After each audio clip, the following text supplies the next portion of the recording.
அரசினர் தனி தீர்மானம். மாண்புமிகு முதலமைச்சர் அவர்கள்.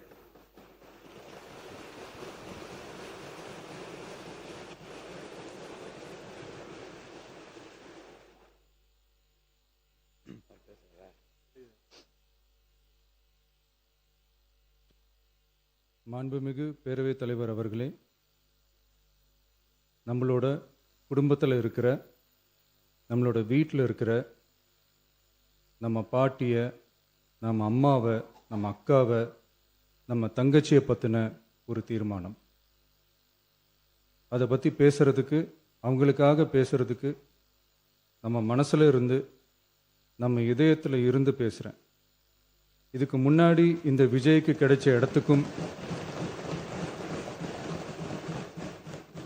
இதுக்கு முன்னாடி இந்த விஜய்க்கு கிடைச்ச இடத்துக்கும் இன்னைக்கு இந்த விஜய்க்கு கிடைச்சிருக்கிற இடத்துக்கும் மிகப்பெரிய காரணமாக இருக்கிறதுல என்னோட பாட்டி, அம்மா, அக்கா, தங்கச்சிங்க தான் மிகப்பெரிய காரணம்ங்கிறத என்னால் மறுக்கவே முடியாது. அந்த நன்றி விசுவாசத்தோட, அப்படி ஒரு உணர்வோடு தான் இப்போ இங்கே நின்று பேசுகிறேன். பெருசாக பணம் இருந்துட்டா ஒரு வீட்டுக்கோ, பெரிய பொருளாதாரம் இருந்துட்டா ஒரு நாட்டுக்கோ, பெரிய பேர் உணர்வோட சில பேர் நினைக்கலாம் இங்கே நின்று பேசுகிறேன்.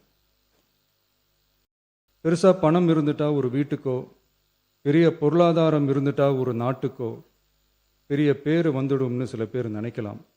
ஆனால் உண்மையாகவே ஒரு வீட்டுக்கோ ஒரு நாட்டுக்கோ எப்போ பெரிய பேர் கிடைக்கும் தெரியுமா? அந்த வீட்டு பெண்கள் தனிப்பட்ட முறையில் சமூகத்தில் உயர்ந்தாதான் பெரிய பேர் ஒட்டுமொத்த சமூகத்துக்கே கிடைக்கும். நம்ம தமிழ்நாட்டு மண்ணில் சங்க காலத்தில் இருந்த அன்னைக்கும் சரி இன்றைக்கும் சரி மிகப்பெரிய அடையாளமாக இருக்கிற பெண் ஆளுமைகள் நிறைய பேர் இருக்காங்க.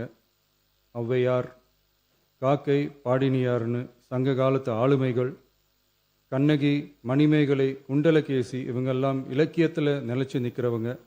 ஆண்டாள், காரைக்கால் அம்மையார் இவங்கெல்லாம் ஆன்மீகத்திலையும் இலக்கியத்திலையும் உயர்ந்த இடத்துல இருக்கிறவங்க. ராணி வேலு நாச்சியார், குயிலி, அம்புஜம் அம்மாள், ருக்மணி லட்சுமிபதி அம்மாள், டாக்டர் முத்துலட்சுமி ரெட்டி அஞ்சலை அம்மாள், மக்கள் சேவகர் அஞ்சலை அம்மாள்னு நம்ம நாட்டோட விடுதலை போராட்டத்தில் கலந்துக்கிட்டவங்க. நம்ம தமிழ்நாட்டு பெண் ஆளுமைகள் நிறைய பேர் இருக்காங்க. சுதந்திர போராட்டத்தில் இருந்து சமூக நீதி போராட்டம் வரைக்கும் கலந்துக்கிட்டவங்க தான் நம்ம தமிழ்நாட்டு பெண்கள். அது மட்டுமா, கல்வி, அறிவியல், அரசியல், நீதி, நிர்வாகம், தொழில்நுட்பம்னு எல்லா டிபார்ட்மெண்ட்லேயும் இன்னைக்கு நம்ம தமிழ்நாட்டு பெண்களோட பங்களிப்பு பெருசாக இருக்குன்றத யாரும் மறுக்கவே முடியாது. அப்படிப்பட்ட நம்ம வீட்டு பெண்களுக்கு அரசியல்லையும் முன்னேற வழிவகை செய்யணும். அதுக்கு உரிய இடஒதுக்கீடு வழங்கணும். பெண்களுக்கு இடஒதுக்கீடு தர்றது ஏதோ சலுகைன்னு நினைச்சிடக்கூடாது. சமூக நீதி சார்ந்தது, அரசியல் அமைப்பு சார்ந்தது. மாண்புமிகு பேரவைத் தலைவர் அவர்களே, நம்ம நாட்டோட மக்கள் தொகையில் ஏறக்குறைய பாதி பேர் பெண்கள் தான். அதனால் அனைத்து நிலைகள்லையும் பெண்களுக்கு சம அந்தஸ்து வழங்கப்படணும். அரசியலமைப்பு சட்டமும் அவங்களுக்கு சமத்துவ உரிமையை வழங்கித்தானே இருக்குது. நம்ம தமிழ்நாட்டை எடுத்துக்கிட்டாலும் ஆண்களை விட பெண்கள் தான் அதிகம். ஓட்டு சதவீதத்தில் கூட அவங்க தான் அதிகம். ஆனால் அவங்களுக்கான அரசியல் இடம்னு பார்த்தா 2021 சட்டசபையில் 12 பெண்கள் இருந்தாங்க. இப்போ இந்த 2026 சட்டசபையில் 23 பெண்கள் இருக்கிறாங்க.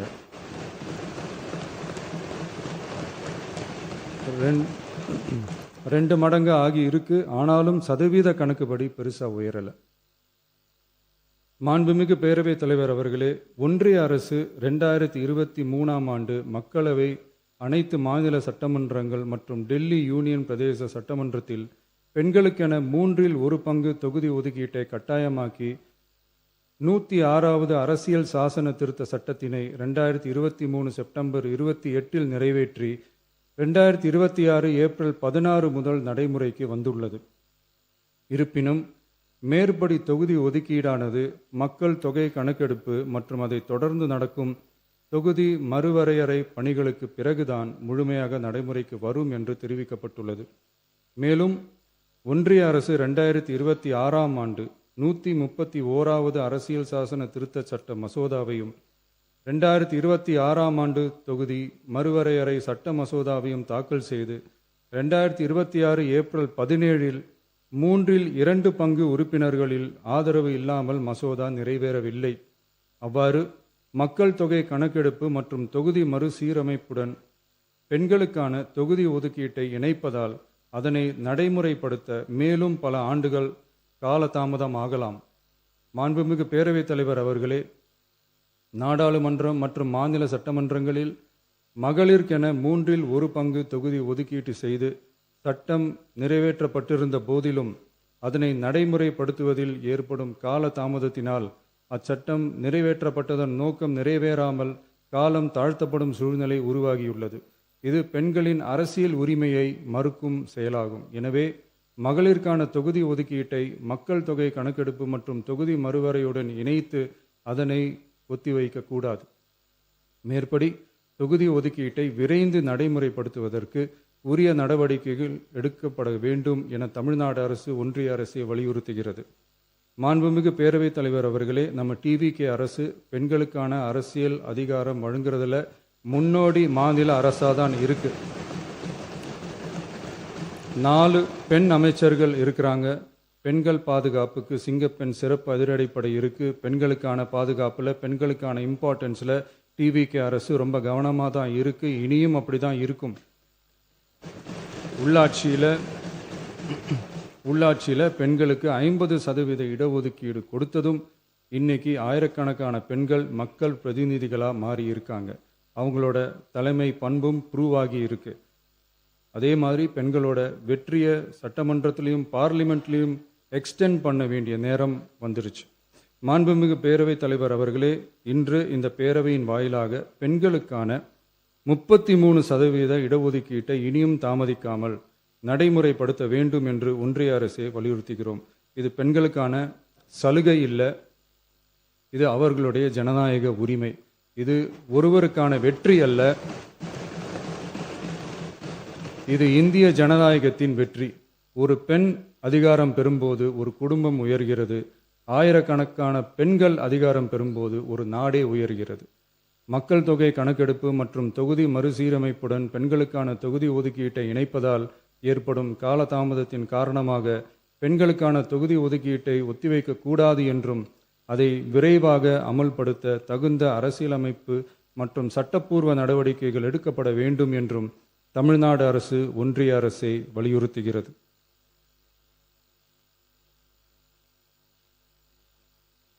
மாண்புமிகு பேரவைத் தலைவர் அவர்களே, டீலிமிட்டேஷன் தொடர்பான ஆலோசனை கூட்டம் தமிழ்நாட்டு மக்களவை மற்றும் மாநிலங்களவை உறுப்பினர்களுடன் தமிழ்நாடு அரசால் நமது தலைமையில் 8/8/2026 அன்று கலைவாணர் அரங்கத்தில் நடந்துச்சு.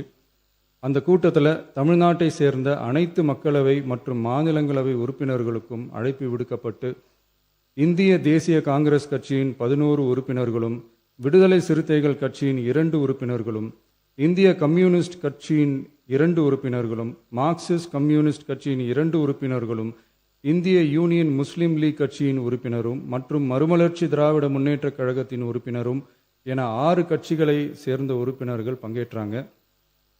இந்த கூட்டத்தில் டீலிமிட்டேஷன் தொடர்பாக விரிவாக ஆலோசிக்கப்பட்டுச்சு. அந்த ஆலோசனையில் டீலிமிட்டேஷனால் தமிழ்நாடு மற்றும் தென் மாநிலங்களுக்கு ஏற்படக்கூடிய பாதிப்புகள் குறித்தும் அதை சரி செய்யறதுக்கான வழிமுறைகள் குறித்தும் விவாதிக்கப்பட்டு இறுதியில் டீலிமிட்டேஷன் தொடர்பாக சட்டமன்றத்தில் ஒரு தீர்மானம் இயற்றலாம்னு முடிவானுச்சு. மாண்புமிகு பேரவைத் தலைவர் அவர்களே, இந்தியாவில் 1952ஆம் ஆண்டு முதல் பொது தேர்தல் நடத்தப்பட்டது. அது தொடர்ந்து ஒவ்வொரு 10 ஆண்டுகளுக்கு ஒரு முறை நடத்தப்படுற சென்சஸ் டீட்டெயில்ஸ் படி மக்களவை மற்றும் சட்டப்பேரவை தொகுதிகளின் எண்ணிக்கையை மறுசீரமைப்பு செஞ்சு 1976 வரை தேர்தல்கள் நடத்தப்பட்டது. இந்த நிலையில் 1976ஆம் ஆண்டு 42வது அரசியலமைப்பு சட்ட திருத்தப்படி மக்கள் தொகையை சிறப்பாக கட்டுப்படுத்தும் மாநிலங்களுக்கு டீலிமிட்டேஷன் காரணமாக மக்களவை உறுப்பினர் எண்ணிக்கையில் எந்தவித பாதிப்பும் ஏற்படக்கூடாது என்பதற்காக அடுத்த 25 வருஷத்துக்கு 1971ஆம் ஆண்டு சென்சஸ் படி பாராளுமன்ற உறுப்பினர்களின் எண்ணிக்கை வைக்கப்படும்னு சட்டம் இயற்றப்பட்டது. அதை தொடர்ந்து அதே நிலையை முன்னிறுத்தி 84வது மற்றும் 87வது அரசியலமைப்பு சட்ட திருத்தம் 1971 சென்சஸ் படி மக்களவை தொகுதிகள் நிலைநிறுத்தப்பட்டன. இந்த திருத்தங்களோட நோக்கமே மக்கள் தொகை கட்டுப்பாட்டை செயல்படுத்திய மாநிலங்களின் உரிமைகளை பாதுகாக்கிறது தான்.